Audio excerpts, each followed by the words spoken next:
Hello everyone, this is Ms. Gutzel speaking. In this video, we are going to examine icon set number 12, comment history, present, and share for the Google Slide Deck series. With that being said, let's begin.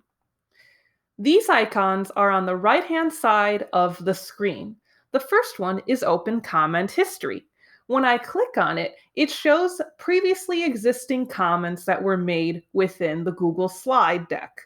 I can also adjust notifications from here or add in a new comment through these options. The next icon is Present.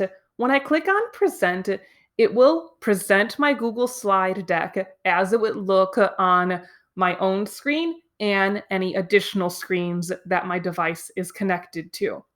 However, there are some other options available by clicking on the down arrow next to Present.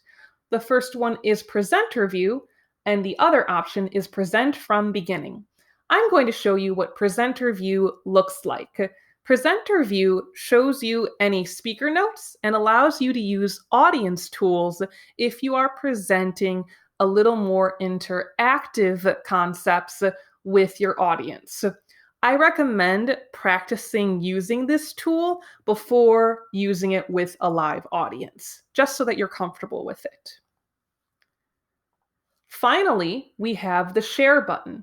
When I click on share, I can give individuals access to this Google Slide Deck by adding in their emails, or I can change the link sharing options so that the link could be viewable by others or editable by others, depending upon my preferences. So, thank you for watching, and I hope this video helped you grow in your knowledge of technology.